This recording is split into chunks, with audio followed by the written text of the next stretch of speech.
Hi all, welcome to Physio Exam Buddy. This video is on the transport of oxygen. That is, it is a continuation of the previous oxygen transport video. In this video, we will be seeing in detail about the ODC or the oxygen hemoglobin dissociation curve. And this is the diagram of the oxygen hemoglobin dissociation curve which is taken from the GANOM. And you are supposed to draw this diagram on the on your answer sheets. So what is this ODC or oxygen hemoglobin dissociation curve? It relates the percentage saturation of the hemoglobin against the partial pressure of oxygen. So what you are doing is that we are exposing the blood to various partial pressure of oxygen, and after equilibration the oxygen content is measured and you will be calculating the percentage saturation of the hemoglobin. So what is the formula for calculating the percentage saturation of hemoglobin?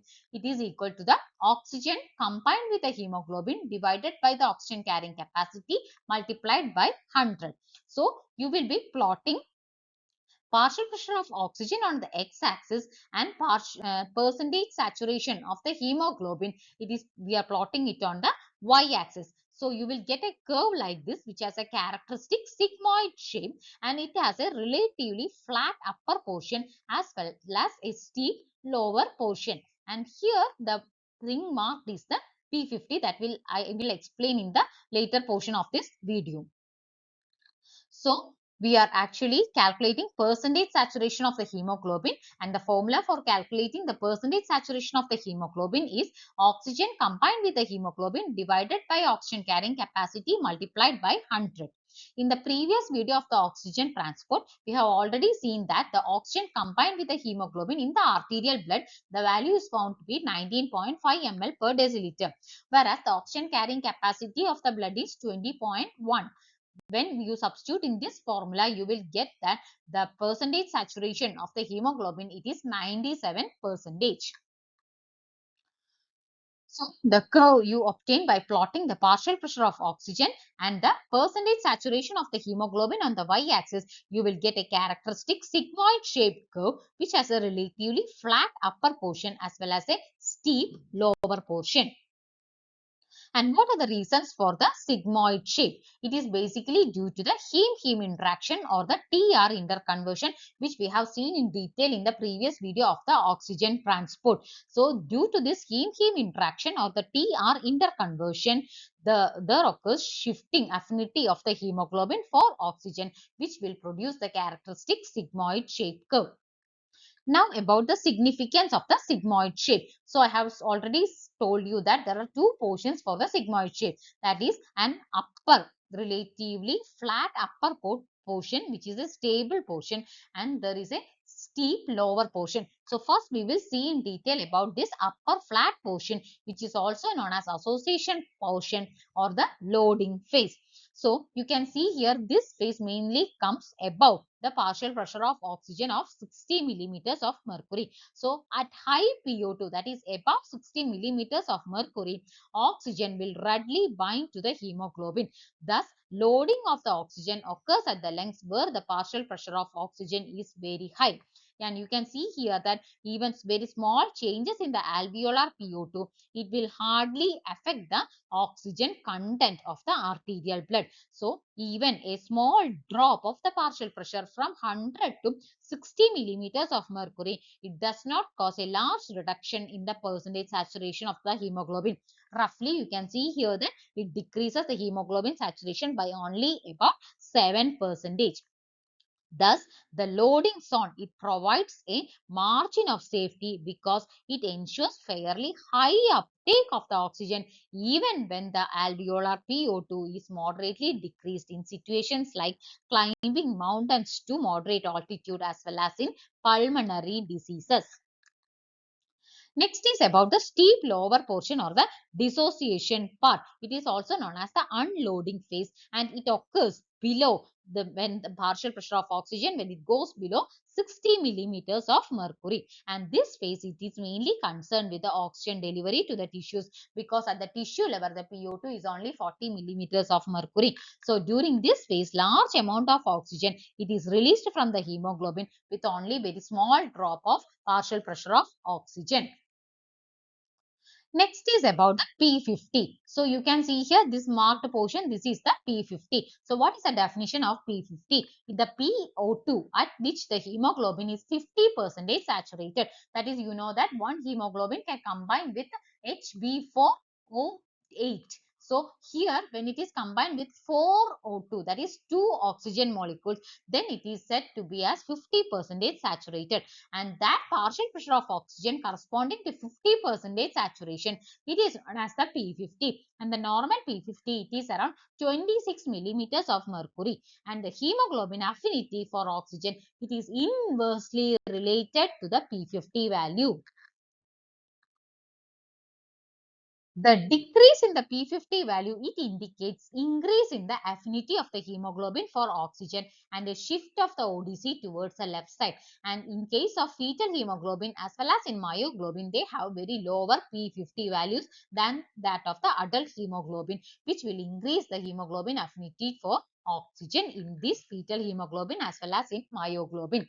And this higher the P50 value, lower will be the affinity of the hemoglobin for oxygen, shifting the ODC to the right side, favoring the release of the oxygen.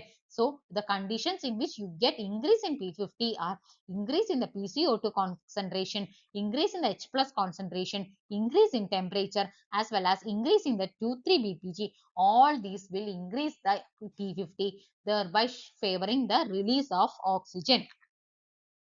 Now we will see the shifting of the ODC. First, about the ODC shifting towards the right side. So please remember that there occurs only a change in the position of the sigmoid shape, not the shape of the curve. So you can see very well see that shifting of the right side for a particular PO2, you can see here that the percentage saturation becomes less when compared to that of the normal sigmoid level.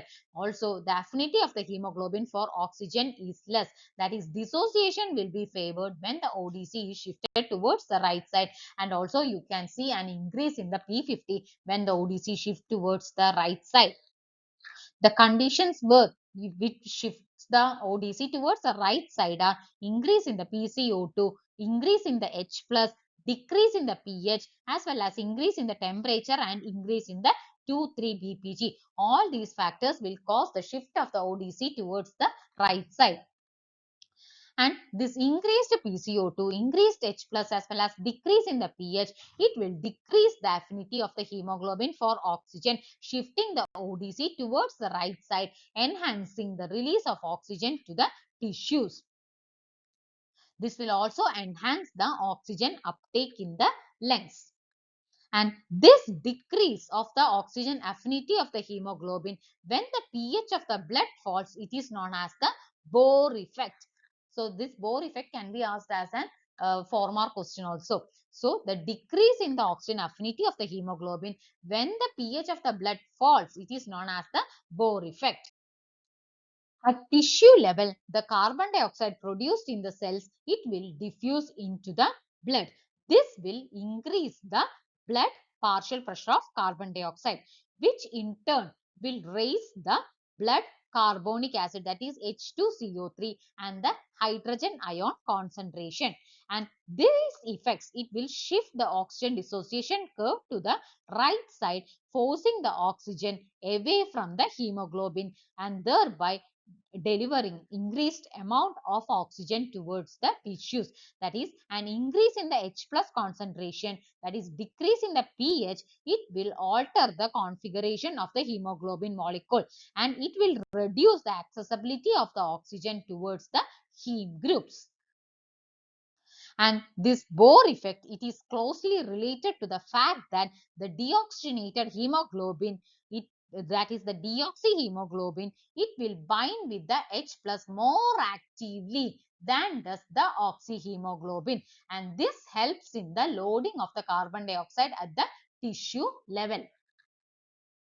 And exactly the opposite effects occur in the lungs. That is where the carbon dioxide diffuses from the blood into the alveoli. So this will reduce the blood PCO2 and this will decrease the H plus ion concentration, shifting the oxygen hemoglobin dissociation curve towards the left side as well as upward. Therefore, the quantity of oxygen that binds with the hemoglobin becomes considerably increased, thus allowing greater oxygen transport to the tissues. So that is about the Bohr effect. And whenever there is an increase in the 2,3-BPG, what happens? So, in mature red blood cells, they do not have mitochondria. So, they respire via our anaerobic glycolysis. So, the 2,3-BPG, which is formed from the 3-phosphoglyceraldehyde, which is the byproduct of glycolysis by the Embden-Meyerhof pathway.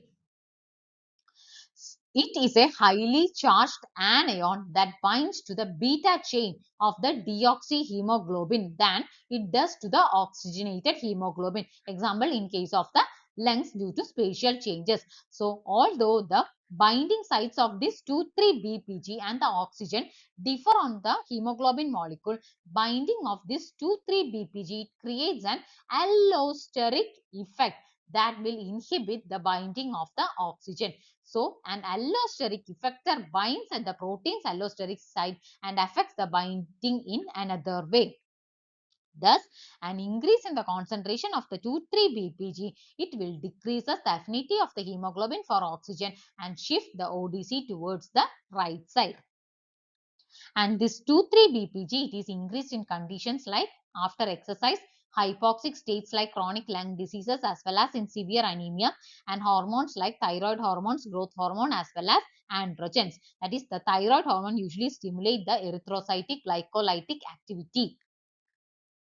And these 2,3-BPG levels, they are decreased in the stored blood samples, and this may present a problem to the transfusion recipients because increased affinity of the hemoglobin for oxygen inhibits the unloading of oxygen to the tissues. So, the decrease in the 2,3-BPG, it will be less if the blood is stored in the citrate phosphate dextrose solution, which can be asked as a physiological basis question. Increase in the temperature. An increase in the temperature usually decreases the affinity of the hemoglobin for oxygen and shift the ODC towards the right side, which helps in the unloading of the oxygen at the tissues. Next is about the shifting of the ODC towards the left side. That is, decreased PCO2, decreased H plus, increase in the pH, decrease in temperature and decrease in 2,3-BPG will shift the ODC towards the left side. In case of fetal hemoglobin, one of the most commonly asked physiological basis question is that there occurs a shift in the ODC towards the left side in case of fetal hemoglobin. And the reason is that the fetal hemoglobin, it is made up of alpha 2 chains as well as gamma 2 chains. And this has a greater affinity for oxygen than our adult hemoglobin, that is hemoglobin A. So this will facilitate the movement of oxygen from the mother to the fetus in spite of the low PO2 values in the maternal blood in the placenta. The cause of this greater affinity is the poor binding of the 2,3-BPG to the gamma chain in the fetal hemoglobin. So that is in short about the oxygen transport as well as the oxygen dissociation curve. Thank you.